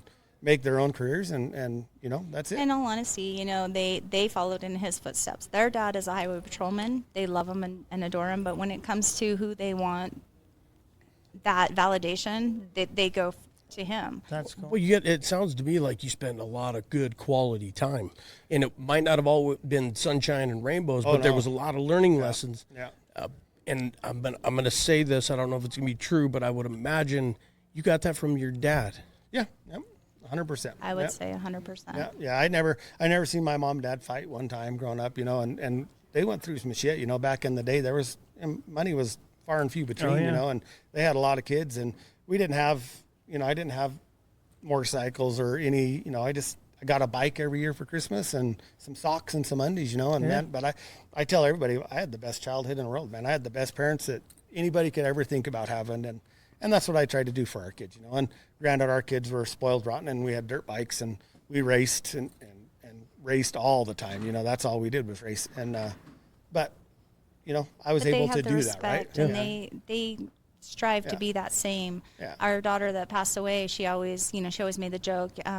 You be the mob boss and I'll be the, and everything. But she would always say, I want to be just like you. I want the people to love me like they love you. So the same sense he had with his dad, she did with him. And I think, honestly, all four of them are that way. And they then, just want that. Yeah, our youngest son just yesterday, I have the text. He's like, "Man, I love it when people say you're just like your dad." I'm like, "Oh, Yeah. You're like, stop it! Allergies, where allergies." the fuck this shit come from? Yeah, you know, And like you said, you became he Yeah. became your dad. You know what I Yeah. mean? That It's is cool. awesome, Yeah. man. So We're gonna get back on track. You just stepped into Walsh. Yeah. So I went for an operator. I ended up, you know, becoming the field manager, whatever you want to call it. You know, I said, call me what, I don't care what you call me. And it was a new world to me. You know, I ran the equipment and done the projects and the dozer work, but So maybe we This dive is the into next to step, what that right. looks like Yeah. though for the audience. Yeah. You moved out of a mine application working in the mine to what are you working on now? everything. Yeah, So when you say everything in the mining cycle, are you building drill pads for the exploration drills to come out and that's really our- start the process? That's our bread and butter. When I joined 3 years ago, that just drill pads and roads. That's what, you know, Walsh has been in business for 33 years. You know, Craig started it when he was, I think, 22 at Jarrett Canyon. You know, he was working at the mine, a 22-year-old kid, and somebody asked him if he would want to, you know, start doing reclamation. He went out and bought an excavator, you know. He said it was the scariest thing in his life, you know, like, oh shit, here's this huge payment. And you know, Craig's probably forgot more than most people know, you know, in the exploration world. And he had his core group of guys, you know, these old timers that just, you know, old cowboys and just, Dude, nerves of steel. oh yeah, just Because I will say the exploration, you guys Oh, get yeah. into some hairy oh, stuff. Yeah, 100%. So running equipment, this isn't you're not grading house pads. Yeah. And so coming into this, you know, and I'm a confident operator. You know, I've been around. I know my thing. But this is like, okay, this is going to be different. And she's like, just go get to know the guys. Just learn the guys. And I'm like, okay, where they're at. And, you know, we're all over the state. Here. Here's their numbers. I'm like, okay, so here's a new guy, right? Coming into a new world that he's not real familiar with. But Now he's the boss. He has some knowledge, right? And I'm going to be the asshole, right? And that's the way it was. It was pretty rough for a little bit, you know, because I was just. Is that because you were learning, or is it because you weren't being accepted? I think people didn't like the fact that I was coming in and went right to the top and didn't have to work my way through, you know, and I didn't have that background of exploration to come in to justify my position, you know. So it took a while, you know, and like always, I would pick out the one that I think was going to be the toughest and just like, hey, let's just get going here and, you know, just try to build that friends. And, you know, he has some knowledge, right? And that's the way it was. It was pretty listen and learn and you know, ask the right questions, you know, and just slowly move in, you know. And I did that with the old timers, and it worked pretty good, you know. And I would listen to their bitches and their complaints, and I think it's important when somebody complains or has something like that, you act on it and just show them, hey, I'm not just here for show. I'm going to fix it, right? And, you know, even if it's just a small gesture, like, hey, remember you asked me about that? I went ahead and got it fixed, or I went ahead and did this. Oh, okay. Yeah, you want to let them know that you're listening. Yeah. So that's the biggest thing, right? Know that I'm here, and I'm going to, you know, I'm not going to give you the lip service like happens a lot of time. I'm here for a reason, follow up, right? Yeah. And it just slowly started, you know, going good, and then we were kind of into the season, you know, because expiration's pretty seasonal, so the jobs are slowing down, and Christina and Craig were still kind of running everything, and I was just trying to keep up, right? And then the next year it went crazy, and I'm all in and hiring people, and you know, moving equipment and moving this, and I'm making mistakes because I'm in a mining atmosphere. There's no bottom to that wallet, you know. There's money for days. Well, in a small little company, mom and pop company, you know, the money comes out of their wallet, you know, and I'm learning that aspect of it too. Well, sometimes culture and money are synonymous. Oh yeah. You know what I mean? But money helps pay for a lot of things that can make a culture better, but it doesn't build the base, and that's what you're doing at this point. So that year was we had to slow down, you know, and it was like, this is kind of weird because we were you know, slow, and we had some things running, and they own the Real Deal Story. And then they bought the Fifth Gear building to have the building for their store, plus our equipment, and had a shop and stuff now. So we spent that winter building furniture, man. If I ever have to build no wonder why it's so expensive, oh bro. my God, man. Our son to this day, I do not want to go build furniture. So we built furniture, you know, for like two winters, you know. But they kept you on. Yeah, they floated us, right? I mean, we were building furniture and, you know, painting equipment and PMing equipment, you know, and then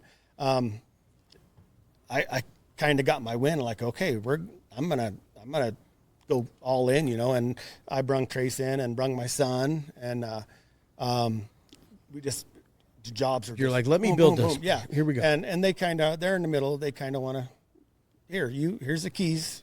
Don't fucking crash it. Yeah. Call me if you need me, you know? Yep. So that's kind of the way it is now. But that's what's great about them is, you know, they're in that situation. You know, we've built this company, and they've done such a phenomenal job on doing that. You know, Craig started 30 plus years ago, then Christina came into it, and she's a mastermind when it comes to that, building that money side and financial and everything. And so we have learned so much that what really goes into a business, or, you know, any kind of construction, mining, anything like that. Like you said, most of it's corporate. You don't see that.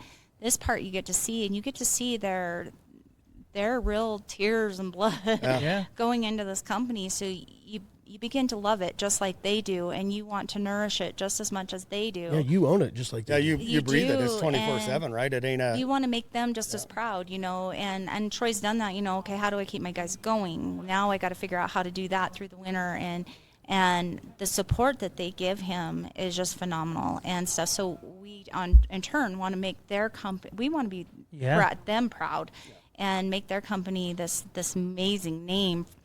Because they earned it. They deserve it, and they deserve to have people who love it just as much. They I will give say you trust. From a human being perspective, they've got the right dude. Yeah. You know what I mean? If you're wanting to build a strong culture with good people that are going to take care of your stuff, they got the guy. Yeah, and I mean, you guys see our stuff all over town. Right? I mean, I've never worked in a place in my whole life, you know. And, I haven't got a hat though. I got to talk to you about the roundabout, by the way. I was gonna get you some I'm hats. kidding. Love it. Yeah, I mean, I've never been in a place in my life where you've been at the mines. Look at what the mines drive. You know, these trucks that are just beat to shit. You know, I asked Christina, since I've been there, she's bought me 9 brand new trucks for the guys, right? And I'm like, hey, I need some trucks. Okay, go get them. They're just put them on the account. I'm like, what? Are you kidding me? Yeah, just make sure they're gray. Okay. And then the other day I asked her, I said, hey, I need some more trucks. She's like, seriously? I go, yeah, we're fucking slammed. Yeah. She bought me 4 trucks and had them shipped to me in like 2 days. Cool. Wow. And then, hey, I need some more excavators. She bought me 3 excavators within like a weekend. And it's like, what? this is fucking nuts, Well, right? they trust you, and Yeah, that is yeah. a cool Well, thing and to you've have got a too. network of people because of who you Yeah, are. yeah, and that's the cool thing, right? She's just sitting there and she helps us make it awesome, and then we do our thing, and we have this group of people that are amazing, and we have some issues, and we're never going to be perfect, but the core group of people that work for me, them fuckers will lay down and take a bullet, right? And they're all amazing, and everybody's firing on the same cylinders, and How do you find the right people, though? that's the hard part, right? And are you accepting applications? Yeah, that's what I was going to say. yes, we are. I Yes, run we are. Dozer. Yeah. So a lot of it's cool, and this is going to sound super cocky and arrogant, but a lot of people I could pull just because they want to work for me, because they worked for me in the past, And one thing, it was kind of funny. I had a mine call and say, or they called Christina and say, hey, you got to quit telling Troy to recruit our people. You can't.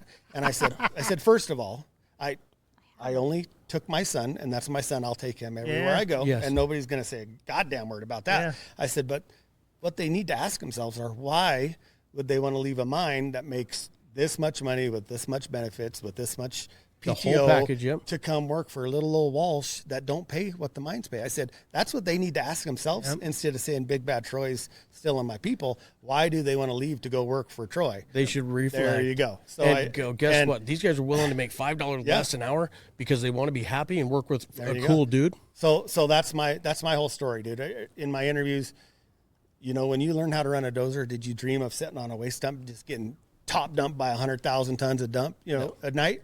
You're looking past the dump up in the mountains and saying, I want to build that fucking road up there. That's what's cool.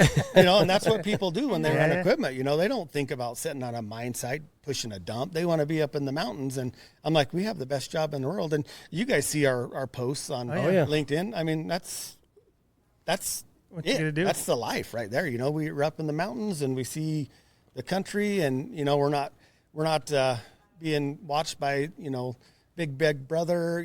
No, but you're at the front end of the process of all of this before anybody is classifying ounces, and they're going to mine. Yeah.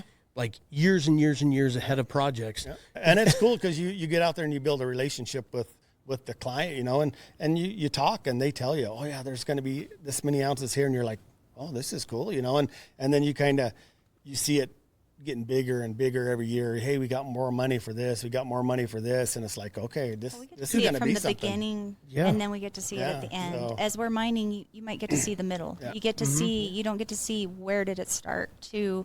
Now we're finishing it up. You had no idea it was there, and that's cool. the beauty of it. And like I said, we are so lucky to have the company Walsh. We're lucky to have Christina and Craig. Like they give us the go ahead. They give us the trust, and But your years Troy of and her experience. is amazing together. I love to watch those two, and they're dynamic. They're great together. And- And Craig and Yeah, Craig, has the technical knowledge. That guy knows everything about everything.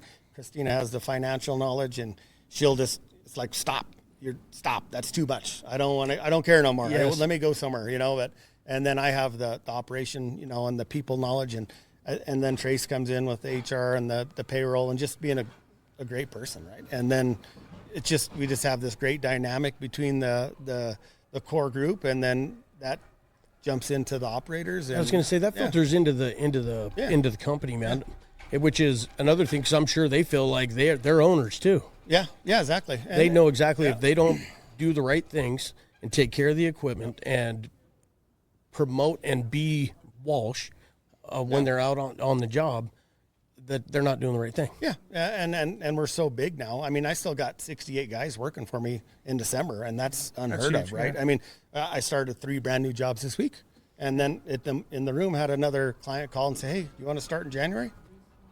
Yeah, let's do it, and so it's really cool, and I think it's just with the president now and all this permits and all the bullshit going down and being easier to get, and gold, being up, that don't hurt none either. No, that helps I think all. people are finding money, and any mom and pops looking for a drill rig and But just as well as I do, coming from the 90s or 80s mining, our cost per tons back then, they were operating and producing gold and still running these mines. They should be crushing oh my it. God, yeah.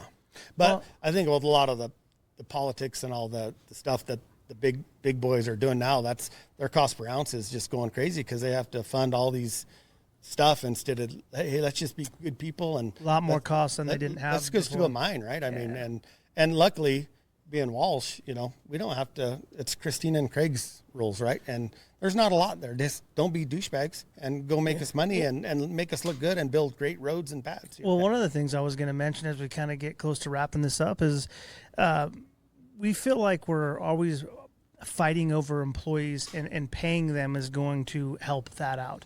The reality is we're in a culture war, and people in Northern Nevada, I should say, are going to go to work for people they trust, they know, they like, and what culture they like or feel like they're at home. Good people follow good people. 100%. Yeah, and I don't think that people get that, man. And it's not to underpay your people. You're paying them what you can pay them. But the reality is good people follow good people. Well, and we want them to come to work. That's one of the onboarding things. Is I tell them all the time, I want you to wake up in the morning and say, guess what? I get to go to work for Walsh today. I get to go. I get to go and do this. It's happy. We have the best view in the world. That's what we want. We want them to be just as happy as we are. We want them to have that passion. That's what drives us is when they have that passion. Well, that's filtering into their kids. Yeah. Yes. And that's building the next generation of you. Yep. Generation 10, right? You know what I'm saying? It really, really is. Oh, yeah. And I tell people that. I'm like, hey, you know, I had a couple parents, we have their son working for us. And they said, hey, would there be a chance that, you know, and they work at one of the big mines. They've been there a long time. We're gonna quit this place. We want to come work for you. And I said, I'm always honest. I'm like, I can't pay you what you make now. We don't care, Troy. We work for you at that mine. And we want to work for you now. Our son works for you, and he fucking loves it. We want to come work for you. And I said, absolutely. And so they're willing to take that pay cut just to come and work for us.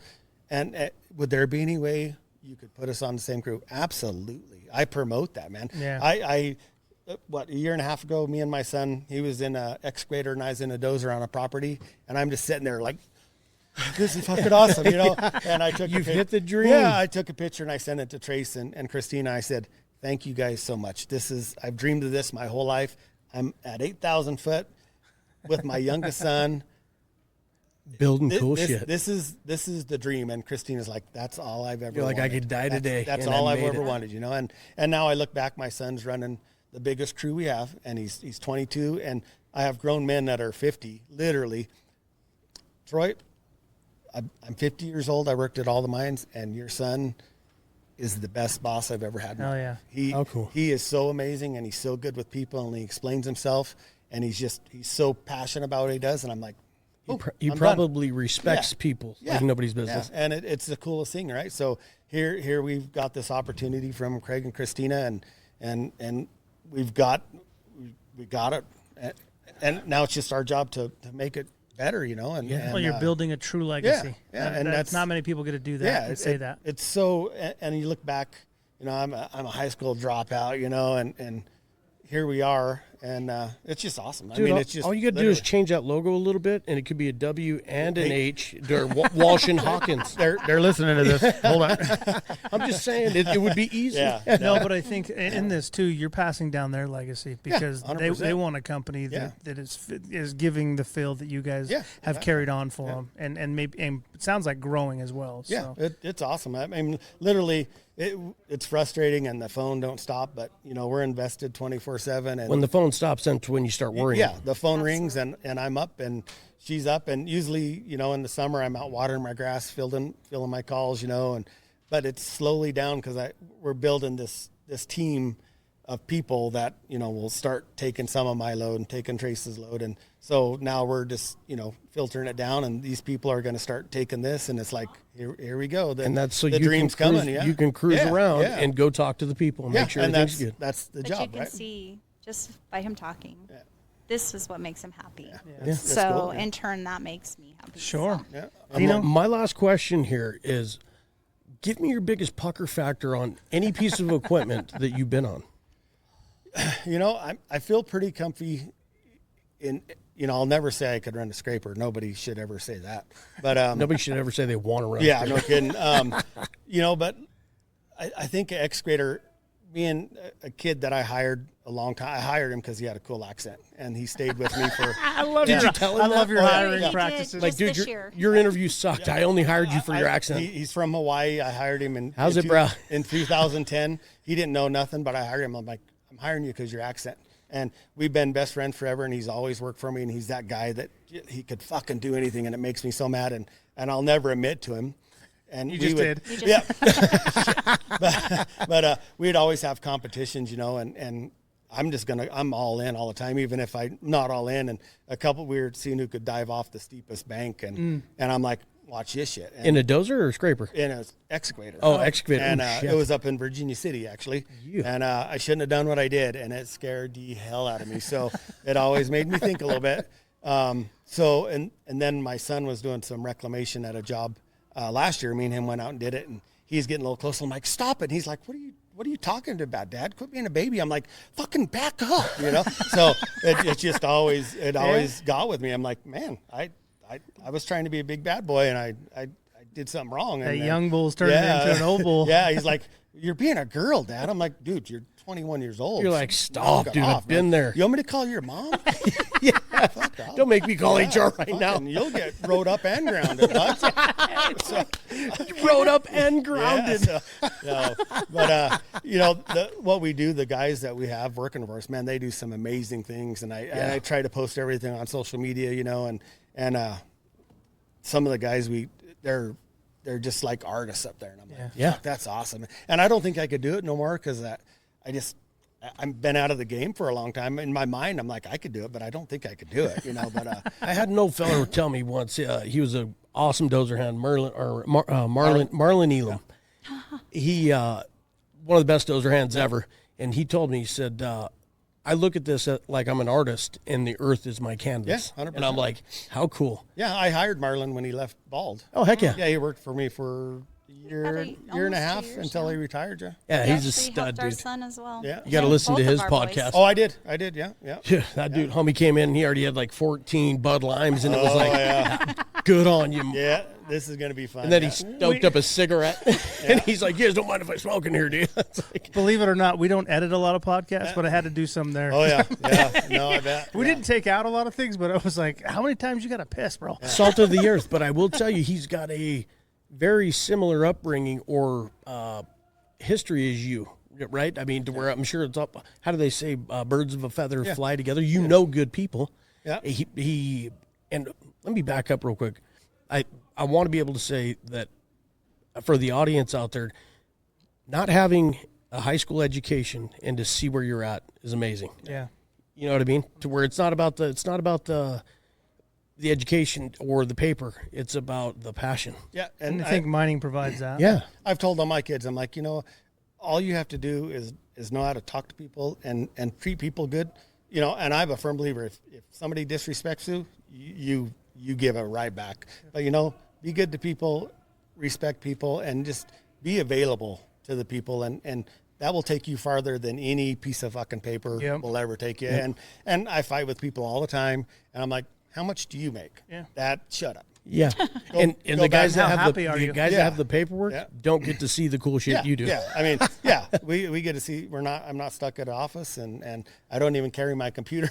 And Well, I got to ask selfishly, would you guys be willing to come up to the studio one time and maybe hear Trace's story? yeah, absolutely. I mean, Absolutely, I'm going to put you on the spot, They but, can- because I I do would think do we're that. getting one part of this right now, and I'd love to hear the other part. And you guys are in Elko Spring Creek, right? yeah. So to have you guys come up and maybe share from your perspective would be Get cool their too. brass. Yeah, I'll get even, your brass. I'll even bring you some swags. Perfect. So you specifically right now, if you're going to come up and do a podcast, we have to get you your brass because we give everybody that comes on a show a piece of brass and we hang one up in our studio for us. Yeah, absolutely. That's great. Yeah.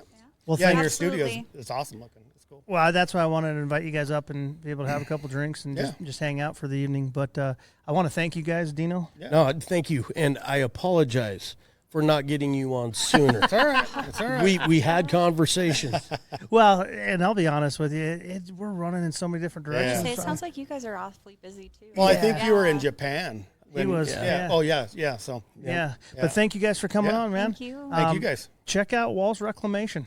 Yeah. Where can people reach out to you if they're Yeah. Is it, If they're looking for a job, if they're looking to see all of your cool stuff on LinkedIn, Facebook, whatever it might be, how do they get a hold of you? So LinkedIn and Facebook, Walsh Reclamation Inc.com. And then any resumes, anything like that, you can send directly to HR at WalshReclamationInc.com. We don't really give the office number. We Fair give enough. it all to Troy. So any calls or any, want to get any information, you can call him directly at 775-346-0208. And he's willing to take any call at any time. I'll interview you at the roundabout. I don't care. Yep. I love it, dude. And a great company from what I understand. Oh, So it's a that's- beautiful company. And we're gonna explode next year, so we're gonna be looking for. I'm excited to follow you guys, man. The next guys and gals. My And you might last even- question. Oh, sorry. Is there any way, if you have a project around Elko anywhere, we might be able to take a ride along with you? Yeah, I don't see why not. We have to sign NDAs on everything we do. Yeah. But I don't see a problem with it at all. Just I to think see it'd the be cool great. places that you might Yeah, be. we do the best thing in the world. So And I'd absolutely love for you guys to meet both Christina and Yeah. Craig That'd as be great. well. Love it. Yeah. They have a great story as well. Yep. So Cool. All right, guys, check us out. MiningMinesLLC.com, Facebook, Instagram, X, MySpace. Adios. all right, man. Peace. Thank you guys. thank you. Thanks for listening to this episode of the podcast, guys. Another great episode. Got to sit down with Troy Hawkins. What a great story. And we're going to dive into the recap on that here in a second. But want to give a big shout out to AEMA, the American Exploration and Mining Association, for having us there. Cool event. If you guys haven't been there, don't know anything about it, please check them out at miningamerica.org. They have a ton of information. Really cool association and really good meeting that they have annually. All right, let's jump into this. Throw a couple takeaways that I had from the episode. The one that I'm going to talk about that stood out initially is the impact of his dad. I think it's important as dads out there knowing what we imprint on our kids. And we could tell, obviously, Troy is a 9th generation miner. His kids are going to be 10th generation. So like Dino said on the podcast, I'm not sure that we've had anybody with more generations. I mean, these guys are a mining family. But the influence that his dad has had on his life, I think you could hear it throughout the story. And then I think Troy taking that and doing that for his kids and his family. So whether you're a mother out there, a father, mentor, know that we have an impact on that next generation, not just in mining, but in our personal lives as well. The next takeaway I had from here is I loved it. I loved when listening to him talk about bucking authority, essentially. And then some point, and this happens for all young men, I would say, or I'll speak for myself, that something clicks in your head and you go, hey, I want to be part of the solution to maybe some of these problems. And his mindset was solid and his intent was solid, in my opinion, where he wanted to go in and help improve things. I can absolutely relate when he talks about wanting to help the guys at the face, wanting to be impactful. But people like Troy are important to have in those positions because they've seen the good, the bad, the ugly. And oftentimes it's people like Troy that are going to be able to provide solutions. He knows what it's like to not be listened to. He knows what it's like to be listened to. So not only having those experiences, but taking those experiences into who he has become as not only a person, but a manager of people, or a leader of people, I should say. So I thought that was cool because too often times we're looking to check the box instead of maybe getting to know somebody or understanding what their experiences are to give them a shot. So I really enjoyed that portion and that conversation and how he navigated that to be part of the solution. And then lastly, man, both him and his wife, tip my hats to, their give a shit isn't broken. They're helping people at the face, they're helping the industry, but they're just helping people.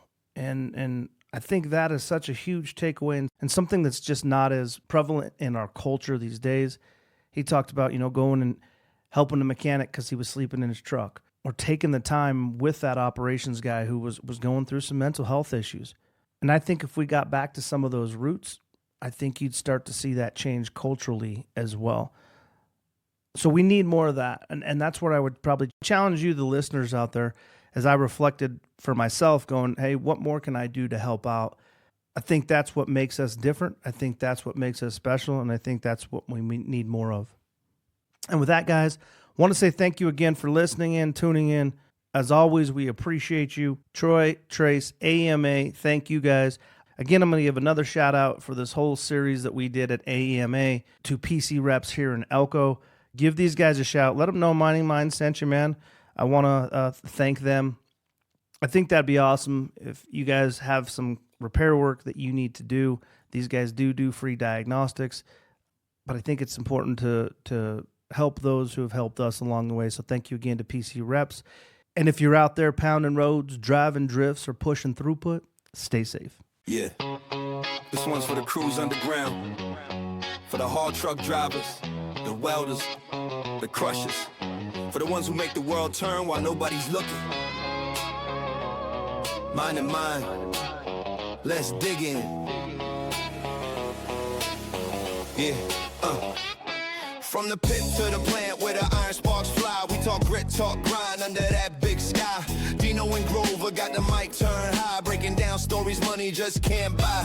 From the driller to the tech with the night shift eyes, we shine that light where the truth resides. Talk safety, talk struggle, talk pride inside, man, it's the heartbeat where the people thrive. For Mighty Minds, we dig a little deeper. Stories from the soul, not a corporate speaker. Human element is the real truth seeker. Every week we rise, podcast speaker. For Mighty Minds, we dig a little deeper. Stories from the soul, not a corporate speaker. Human element is the real truth seeker. Every week we rise, podcast speaker. Yeah, copper, gold, silver, coal, you name it. We break down the process, the blood that sustain it. Presumption flow, the culture, the cause, the ones who made it happen, never counting the loss. We the Joe Rogan of the rock and the dust, talking tough love, respect and trust. From the whole road climbs to the mill line hum, we bring the stories where the real ones come. Mighty Minds, we dig a little deeper. Stories from the soul, not a corporate speaker. Human element, it's the real truth seeker. Every week we rise, podcast speaker. Mighty Minds, we dig a little deeper. Stories from the soul, not a corporate speaker. Human element, it's the real truth seeker. Every week we rise, podcast speaker. This ain't no suit and tie talk. Nah, this the grease-stained boots on ground law. From hard times to the times they thrive. Mighty Minds keep the culture alive. We salute the companies that back their crew, the ones that care and the ones that grew. From Nevada to Peru to the odds and minds, we link that world with the honest lines. Dino and Grover, yeah, they speak that truth. In a room full of miners, they the voice of proof. Plug in, tune up, and follow the signs.